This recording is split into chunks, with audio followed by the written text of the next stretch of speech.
Resumos do PB, Direito Constitucional na veia, Poder Executivo, o Presidente da República. Vamos falar sobre esses temas tão importantes para as provas no episódio de hoje. Já peço a você que se inscreva no canal, deixe o seu like e indique esse canal para todo mundo que precisa estudar de verdade e aprender de forma bacana para gabaritar as questões na prova. Bom, o Poder Executivo é um dos três poderes da República. Poder Legislativo, Poder Executivo e Poder Judiciário.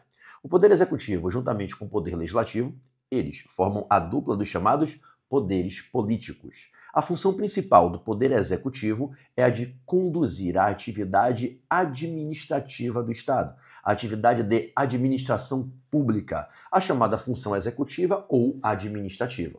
Mas é bom lembrar que o Poder Executivo também, dentro das limitações impostas pela ordem jurídica, exerce função judicante, julgando conflitos na órbita dos chamados processos administrativos. Não se confunde com a atuação jurisdicional do Poder Judiciário, mas é uma função judicante de julgar e solucionar conflitos, apresentar soluções que pacificam, que previnem litígios na esfera dos chamados processos administrativos. Vamos lembrar também que o Poder Executivo também exerce, dentro dos limites da separação dos poderes e das funções, a função normativa, via de regra, exercendo a função normativa num plano infralegal, através da expedição de atos normativos que regulamentam as normas legais. Excepcionalmente, podemos ter atos de caráter normativo do Poder Executivo veiculando normas primárias, como, por exemplo, ocorre quando o presidente da República edita uma medida provisória, em que ele expede um ato normativo,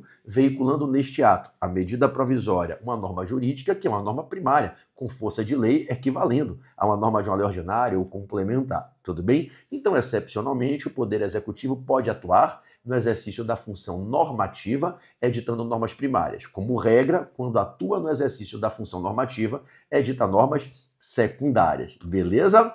Vamos caminhar. O Poder Executivo, ele aparece em todos os entes da federação, tá, pessoal? Diferentemente do Poder Judiciário, que você, por exemplo, não tem Poder Judiciário municipal, o Poder Executivo se irmana com o Legislativo, formando a dupla de poderes que se replicam, aparecerão em todos os entes da federação. Você terá o Poder Executivo da União, para estudar, o Poder Executivo do Distrito Federal, tem-se os poderes executivos dos estados e dos municípios. Então, o Poder Executivo é um poder que se replica em todas as esferas de entes federativos. O Poder Executivo da União é exercido pelo Presidente da República com o auxílio do seu vice-presidente, eleito junto com ele para chefiar este poder. No âmbito dos estados, o Poder Executivo é exercido pelo governador/governadora e a vice, que seja eleito, eleita, junto com ele. E no âmbito municipal, a figura do prefeito ou prefeita com o vice-prefeito ou vice-prefeita. Sobre esses personagens, esses agentes políticos que chefiam o Poder Executivo, vamos lembrar de uma questão muito importante. Para que alguém possa ser eleito para tomar posse e exercer a função ocupando o cargo de prefeito ou prefeita, tem que ter uma idade mínima de 21 anos, a partir de 21 anos. Agora, cuidado, porque para ser governador ou governadora e, respectivamente, os vices, é a partir de 30 anos que se pode exercer tal prerrogativa.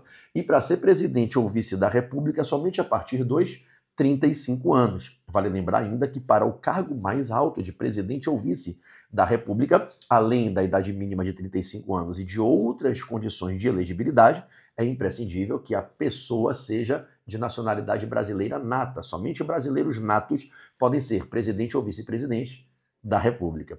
Tudo jóia? Tudo jóia. Bem, vamos falar um pouquinho sobre a estrutura do Poder Executivo. No âmbito federal, o presidente da República é eleito com seu vice. O vice é eleito, ele não é escolhido, indicado, nomeado em ato de confiança. Ele é eleito quando nas eleições o povo vai às urnas e elege o presidente, elege a dupla, presidente e vice. O mesmo ocorre com governadores, que têm nos seus vices pessoas eleitas e igualmente prefeitos e vice-prefeitos. Ok? E qual a importância disso? Você entender o quadro sucessório, o quadro de substituição, numa hipótese em que, eventualmente, os chefes do executivo, o presidente, o governador, o prefeito, não possam atuar no exercício da função, da ocupação do cargo por alguma razão, que lhes prive da prerrogativa de exercerem as funções, ocupando ali o cargo e exercendo função na prática. Por exemplo, se cai na tua prova a questão indagando, se o presidente da República ficar doente, acamado, em coma e não puder exercer de fato a presidência, quem a exercerá no seu lugar temporariamente enquanto se aguarda o seu retorno? O vice-presidente. O mesmo vale para o vice-governador em relação ao governador e o vice-prefeito em relação ao prefeito. Então são pessoas que o povo elege, na verdade, se elegendo ali uma dupla, quem fica na primeira linha de frente, na chefia efetiva do cargo, que é o presidente, o governador e o prefeito. Agora, os vices são os naturais sucessores, substitutos, numa hipótese em que os chefes não possam atuar. E isso vale não só para uma situação temporária, mas também para uma situação definitiva. Basta a gente lembrar a própria história do Brasil, em que nós já tivemos presidentes que iniciaram o mandato e não terminaram. Né? Quem se lembra até mesmo o caso de não se iniciar. Tancredo Neves eleito não pôde iniciar porque faleceu, e José Sarney, que era o vice igualmente eleito, se tornou presidente em exercício. Né? Quando o Fernando Collor de Mello renunciou para evitar o impeachment, o seu vice, Itamar Franco, se tornou presidente. Quando a Dilma Rousseff sofreu impeachment, o seu vice, Michel Temer, se tornou o presidente. Então, seja para uma situação temporária ou permanente, definitiva, o presidente, o governador, o prefeito, por alguma razão, não podem continuar. Isso é definitivo, porque morre, renuncia, sofre impeachment, ou por qualquer outra razão, se torna civilmente incapaz por alguma fatalidade que acometeu ele de privá-lo totalmente do discernimento, perdeu a capacidade civil. Não vai poder continuar exercendo a chefia do Poder Executivo. O vice é quem assume. No âmbito federal, a Constituição tem uma regra bem interessante que diz o seguinte: e se o presidente da República e o vice-presidente da República, ao mesmo tempo, simultaneamente, ficarem impossibilitados de exercer a presidência? A banca vai lhe perguntar: quem assume temporariamente a presidência de imediato ali, caso o presidente e o vice ficaram doentes, o presidente e o vice estão impeachmentados, o presidente e o vice renunciaram, o presidente e o vice saíram do país e vão ficar por um tempo fora, quem assume a presidência? Guarda para não esquecer na prova, hein? O presidente da Câmara dos Deputados Federais.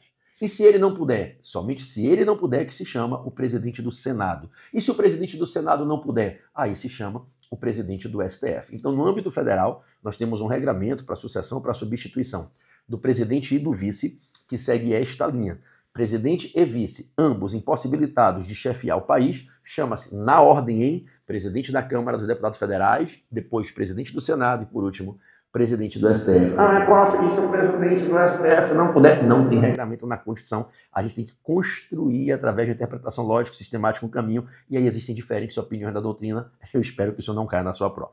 Bom, prosseguindo. Quando o presidente, ou governador, ou prefeito, qualquer um deles, é eleito e toma posse para iniciar o seu mandato, lembre que o mandato presidencial, o mandato de governador, de prefeito, é de 4 anos. Cabe reeleição, cabe uma reeleição, pode se reeleger a mesma pessoa para um novo mandato de 4 anos, mas não há mandato de 8 anos, pelo menos no plano formal. Ainda que você tenha um presidente atuando por 2 mandatos, você tem 2 mandatos de 4 anos, e não um mandato de 8 anos, como a gente na prática muitas vezes fala, né? E 8 anos do presidente tal. Na prova, 2 mandatos de 4 anos, admitida que é, e conquistada no caso, uma reeleição. Tudo bem? Bem, os chefes do executivo, presidente, governador e vice, eles nomeiam uma equipe de pessoas para conduzir a atividade administrativa em conjunto com eles. São os grandes, eu diria, auxiliares. Eles prestam auxílio aos chefes do executivo, cada um para uma respectiva área da administração pública para a qual são escolhidos para ali atuarem. No âmbito federal, eu estou falando dos ministros de Estado. No âmbito dos estados e dos municípios, assim como do Distrito Federal, são os secretários de Estado. Você certamente já ouviu falar do secretário de Fazenda, secretário de Educação, secretário de Saúde em cada município, em cada estado, no Distrito Federal.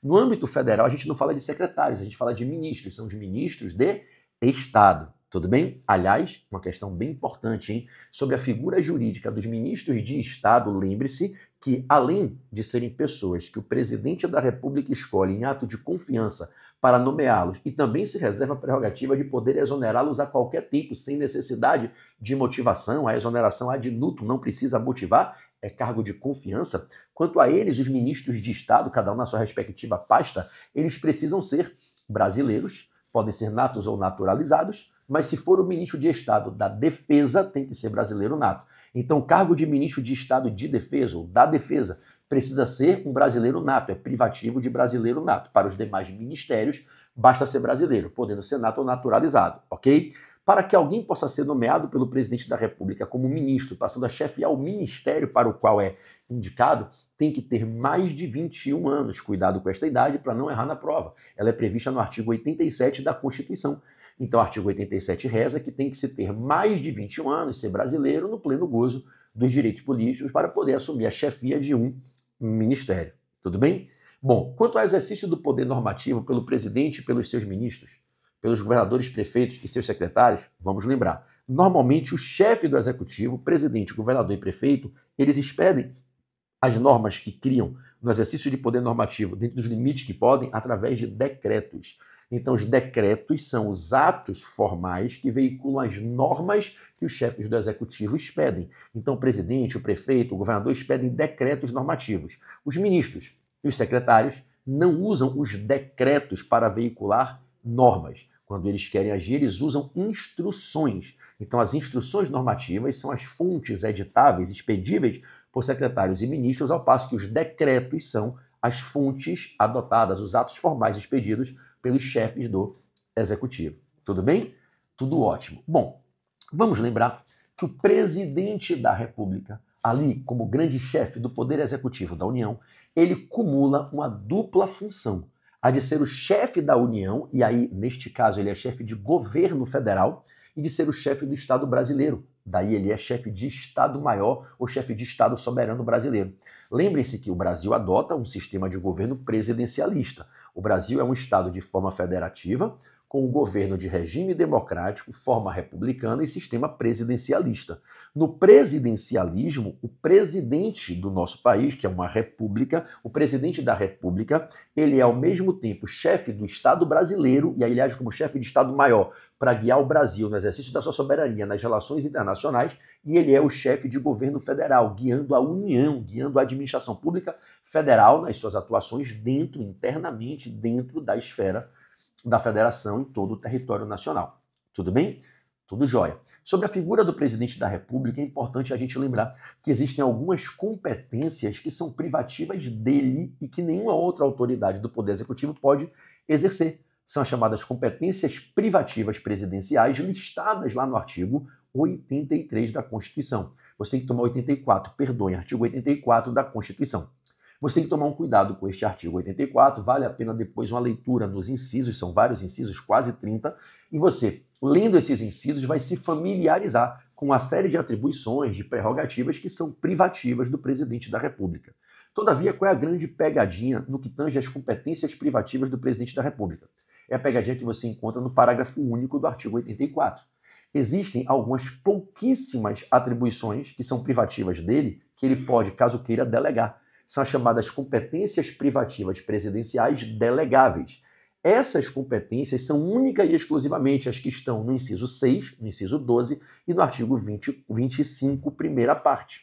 Tirando o que está ali nos incisos 6, 12 e 25, primeira parte, o presidente da República não pode delegar as competências que o Constituinte determinou que somente ele possa exercer, fixando no campo da competência privativa dele. Ele é o presidente, ele é a maior autoridade do país, então tem competências que só o chefe, só a maior autoridade do grupo pode exercer. E ele não pode delegar, porque delegar aleatoriamente qualquer dessas atribuições seria violar a intenção do Constituinte de determinar que só ele possa fazer aquilo. Tudo bem? A banca pode lhe perguntar quais são as competências privativas delegáveis e para quem o presidente pode delegar.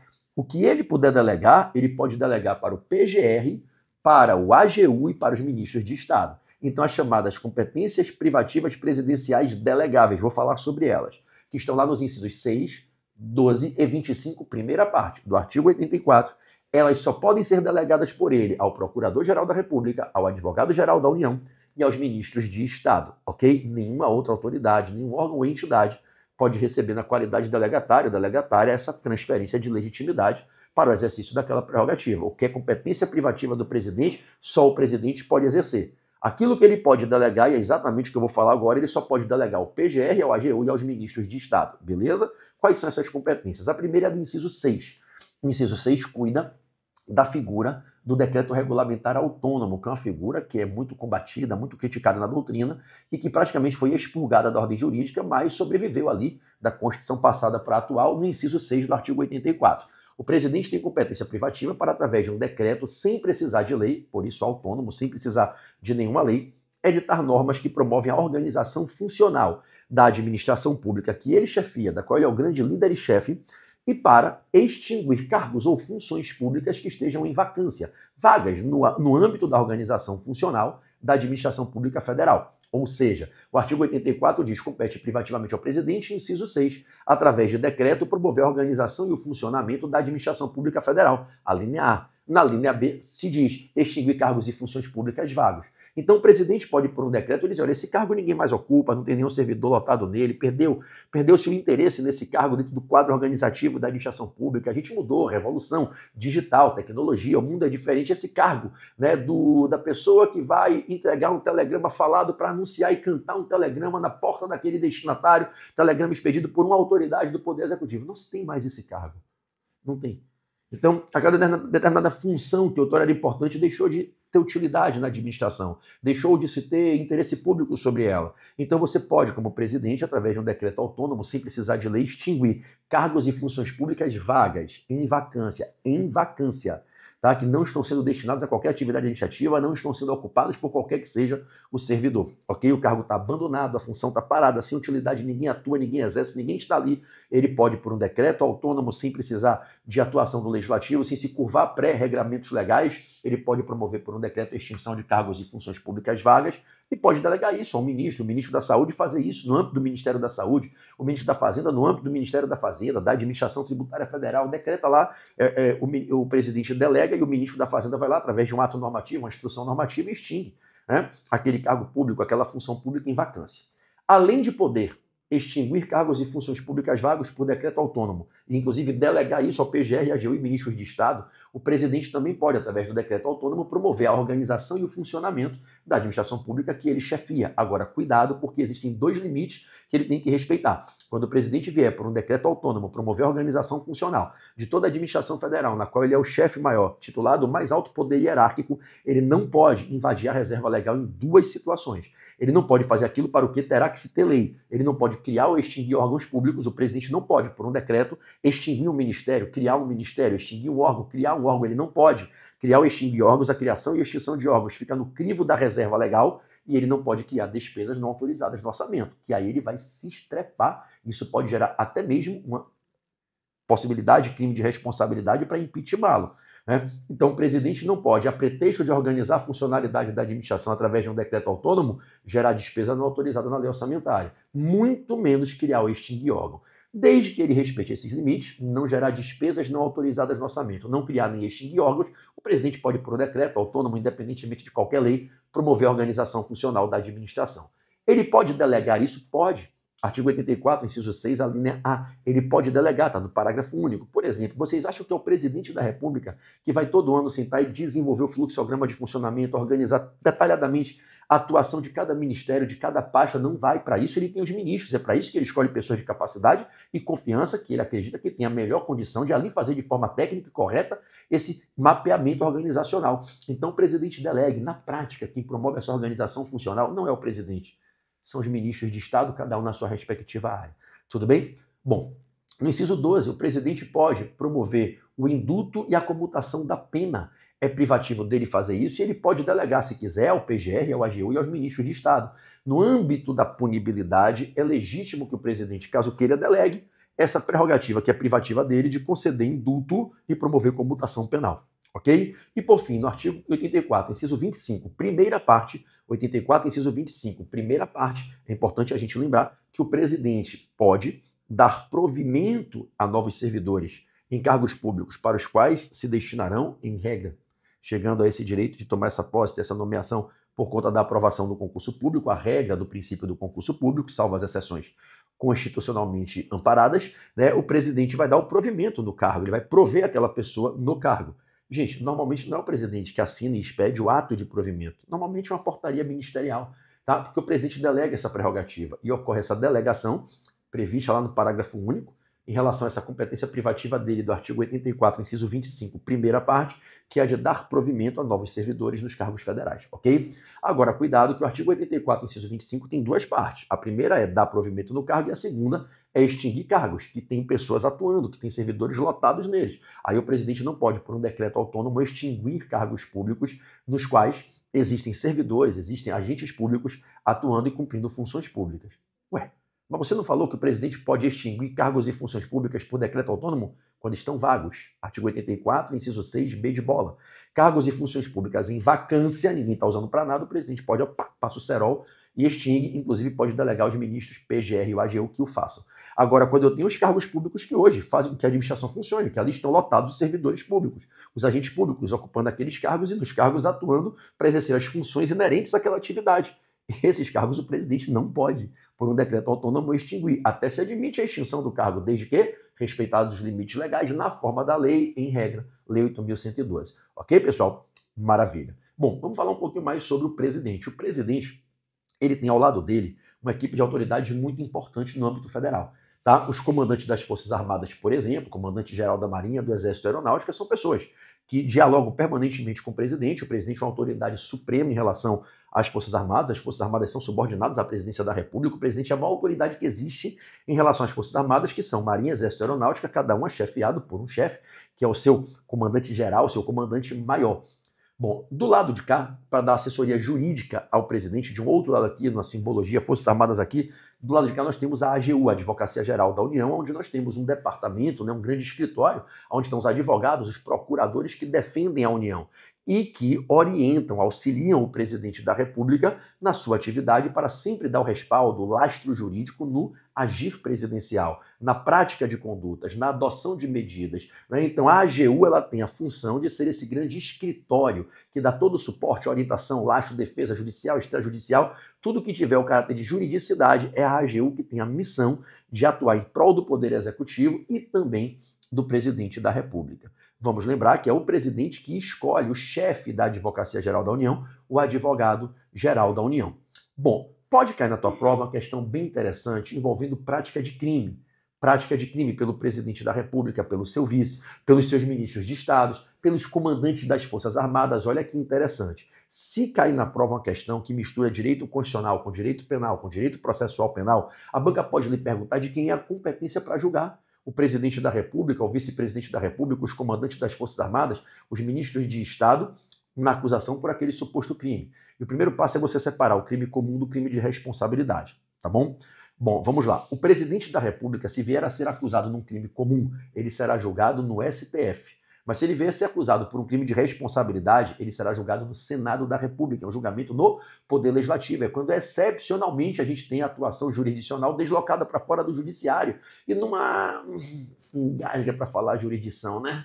Numa jurisdição anômala, atípica, o Senado atua para julgar na acusação penal por a suposta prática de crime de responsabilidade o presidente ou vice da República. Então, se cair na prova quem julga o presidente, o vice no crime comum, Supremo Tribunal Federal, no crime de responsabilidade, Senado.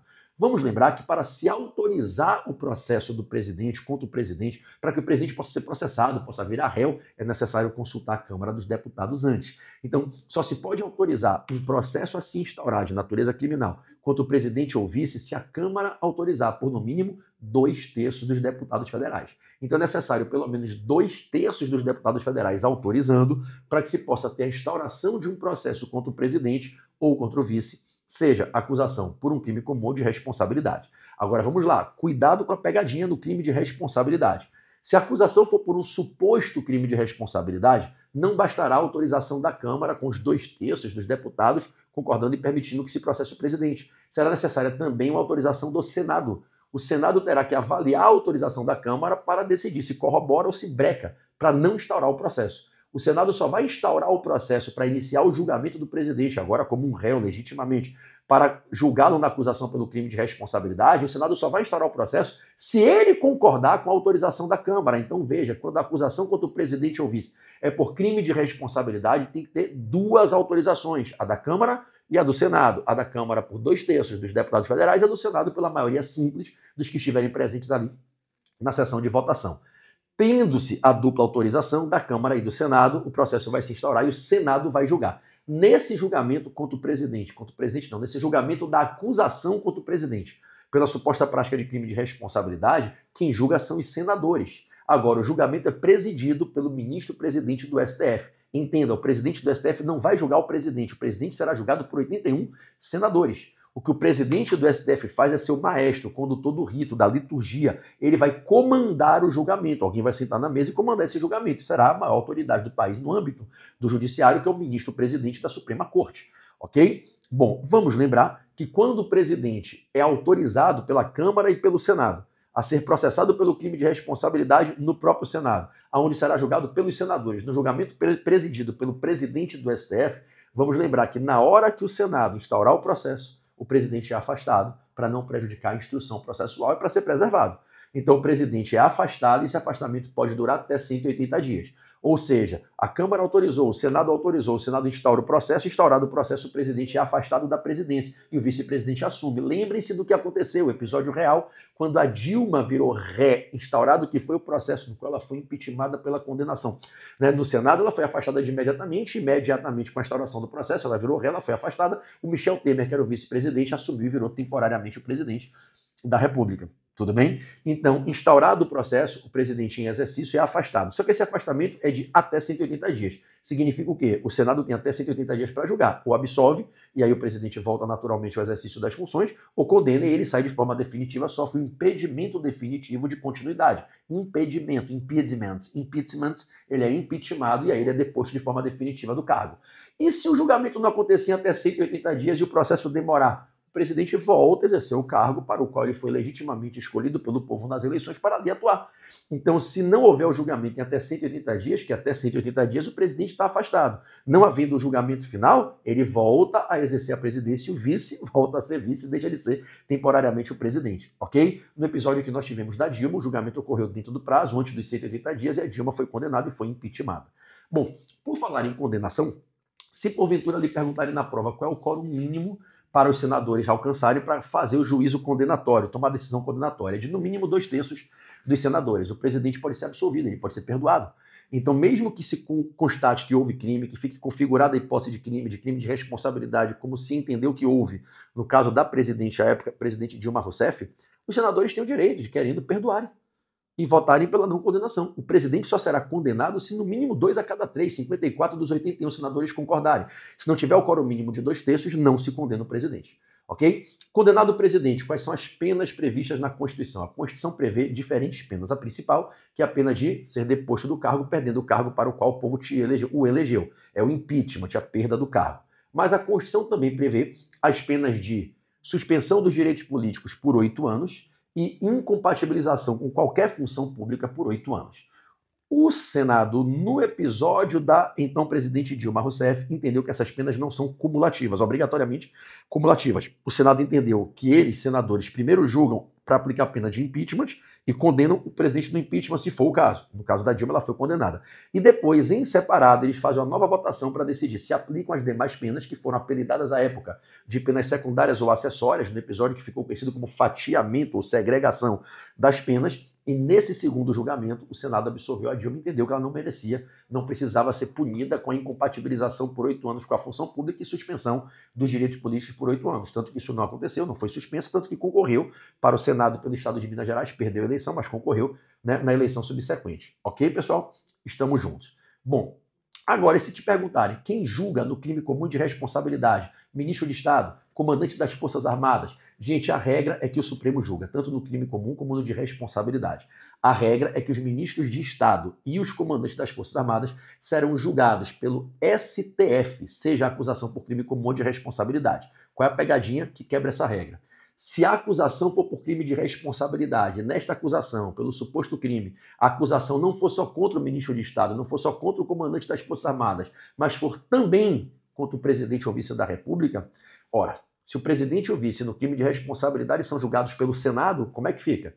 Uma acusação por um suposto crime praticado num concurso de agente, em que nesse concurso concorreram ali para o crime, participando mais ou menos intensamente, direto ou indiretamente, autoria imediata, lateral, colateral, direta, aquela porra toda que se aprende no direito penal, né? E aí eu tenho uma acusação do presidente, do vice, do comandante-geral do Exército, da Marinha, do ministro da Saúde. Imaginem na época que teve aquele problema, né? Na pandemia, que ia se acusar o ministro da Saúde, o presidente da República, o general-comandante do Exército, pelo problema do oxigênio no estado de Manaus. Quem se lembra? Se ali houvesse uma acusação contra todos eles em conjunto, ia para o Senado. Porque apesar do ministro da Saúde e do comandante das Forças Armadas terem foro para julgamento no STF, se o presidente da República ou o vice entram juntos como corréus nessa denúncia, vai todo mundo para o Senado, porque o foro no Senado do presidente ou do vice vai atrair, você vai puxar os demais acusados para serem julgados lá. Então, se cair na tua prova, quem julga no crime de responsabilidade, o comandante da Marinha, Exército e Aeronáutica, um ministro de Estado, regra STF. Mas quando que será o Senado? Quando a acusação for não somente contra eles, comandantes e ministros, mas sim e também contra o presidente ou vice da República, aí vai todo mundo junto para o Senado, ok? Ainda sobre o presidente da República, alguns apontamentos finais importantes. Vamos lembrar que ele tem a obrigação, todo início de ano, de fazer a prestação de contas do seu governo no ano anterior ao Congresso Nacional para que julgue as contas. E se o Congresso rejeitar as contas, pode ficar configurado o crime de responsabilidade e ele ser impeachmentado. Se o Congresso aprovar as contas, está tudo certinho, ele está ok, ele atendeu aos requisitos legais para continuar na sua governabilidade. O presidente tem um prazo de até 60 dias, que não é a contar de 1º de janeiro, cuidado. É a contar de 2 de fevereiro, é a contar do início da sessão legislativa anual. Então, a contar do início da sessão legislativa de cada ano, que ocorre via de regra no dia 2 de fevereiro, se abre um prazo sexagenário e o presidente tem 60 dias para apresentar ao Congresso Nacional a prestação das contas quanto ao seu governo no ano anterior. E essa prestação de contas é privativa do presidente, ele tem 60 dias para fazê-lo. Cuidado que pode se perguntar na tua prova o que acontece se o presidente não prestar as contas. Quem pode bater na porta dele e pedir proceder à tomada de contas? A Câmara dos Deputados. Anota isso, não é o Senado, não é a PGR, não é o STF, não é o Congresso, é a Câmara dos Deputados. Artigo 51 da Constituição, é competência privativa da Câmara proceder à tomada de contas do presidente se este não prestar de forma voluntária dentro do prazo que a Constituição estabelece. Se o presidente prestar essas contas, o que é que ele vai estar fazendo? Ele vai estar encaminhando as informações com as quais ele vai estar demonstrando como ele agiu, né, naquelas 5 áreas que ele tem que prestar contas sobre elas. As áreas da contabilidade, do orçamento, das finanças, das operações e do patrimônio público, né? O Congresso Nacional fiscaliza o presidente, ele fiscaliza o Poder Executivo, em especial, não somente, mas em especial a figura do presidente, que é o chefe do Poder Executivo da União. Então essa fiscalização é uma fiscalização contábil, orçamentária, financeira, operacional e patrimonial. Quem já assistiu minhas aulas, quem já fez o meu curso completo de Constitucional, vai lembrar que eu brinco dizendo que parece um remédio, a sigla, fiscalização COFOP. COFOP, parece um remédio, né? COFOP, nome de remédio, né? Fiscalização contábil, orçamentária, financeira, operacional e patrimonial. E na fiscalização desses 5 setores, avalia-se como é que o presidente agiu no que tange a legitimidade, a obediência à legalidade, a economicidade, custo e benefício, as subvenções, as renúncias de receitas, e aí ocorre essa fiscalização e ele tem que prestar as contas. Então a prestação de contas é a entrega dos documentos com a explicação, com a justificativa, com os demonstrativos, dizendo como ele agiu na contabilidade, orçamento, finanças, operações e patrimônios, no que tange a legalidade, economicidade, legitimidade, subvenções e renúncias de receita. Ok? Quando ele presta essas contas, o Congresso não julga de imediato, porque no Congresso nós temos parlamentares e não técnicos, auditores de contas. Então essas contas são encaminhadas pelo Congresso ao tribunal que julga, que analisa e emite um parecer com a sua opinião conclusiva do que ele leu, do que ele viu, do que ele entendeu sobre as contas prestadas pelo presidente. E esse tribunal não pode ter outro nome, é o Tribunal de Contas da União, o TCU. Então o TCU recebe, encaminhado pelo Congresso Nacional, ele recebe a prestação de contas. E o TCU, após receber, tem 60 dias para fazer a análise, emitir seu parecer e encaminhá-lo para o Congresso. Aí o Congresso marca a sessão de julgamento e o Congresso vai votar. Pergunta de prova: o Congresso se vincula ao parecer do TCU? Não, o Congresso não se vincula. O Congresso pode acatar o parecer ou rejeitar o parecer. O parecer é opinativo, é uma opinião emitida pelo TCU com o que ele entendeu da prestação de contas. E em cima dessa opinião no parecer, o Congresso vai criar o seu juízo de valor e vai fazer a sua decisão, se rejeita ou se aprova as contas do presidente. Lembrem ainda que o presidente é legitimado a apresentar projetos de lei ao Congresso Nacional, ele pode encaminhar projetos de lei, a gente vê isso aqui nos nossos vídeos, resumos do PB de processo legislativo. O presidente, lá pelo artigo 61, é um dos legitimados à apresentação de projetos de lei que podem eventualmente ser aprovados, dar surgimento a leis federais, né, leis ordinárias, leis complementares. O presidente tem legitimidade exclusiva para a expedição de medidas provisórias com força de lei em casos de relevância e urgência, medidas provisórias regulamentadas no artigo 62. O presidente pode apresentar propostas de emenda à Constituição ao Congresso Nacional, legitimidade dele no artigo 60. O presidente é, portanto, alguém que tem uma série de prerrogativas por ser quem é, o presidente do país, o chefe do Estado brasileiro e do governo federal. O presidente pode ainda ajuizar as 4 ações para provocar o controle abstrato no STF, ele pode ajuizar a ADI, ADO, ADC e a DPF. Tudo bem, pessoal? Bom, foi o que deu para a gente falar nessa minutagem que a gente programou para que compartilhássemos com vocês uma série de informações importantes, dicas certeiras para a sua prova sobre o Poder Executivo da União e a figura jurídica do Presidente da República. Espero que vocês tenham gostado. Se gostou de verdade, deixa um like nesse vídeo, compartilha este canal com todos os seus amigos e amigas e não se esquece de se inscrever, né? Se inscreve aqui no canal e se você tiver interesse em estudar comigo mais aprofundadamente nos meus grupos fechados de estudo, manda uma mensagem para mim, me procura no meu Instagram, @PedroBarreto, Portal F3. Se quiser fazer uma mentoria comigo, participar do meu time dos 20 mentorandos, dos 30 mentorandos, a mentoria Premium, a mentoria Diamante, procura a gente que as mentorias são fenomenais. Vai pagar uma grana, vai fazer investimento, mas vai ter retorno de cada R$1 investido em aprendizado, qualidade e, acima de tudo, né? Potencialização da sua aprovação, que é o que a gente sempre busca nas nossas mentorias. Então, é isso. Espero que tenham gostado. Deixa o like, compartilha o canal com os amigos, se inscreve e até a próxima.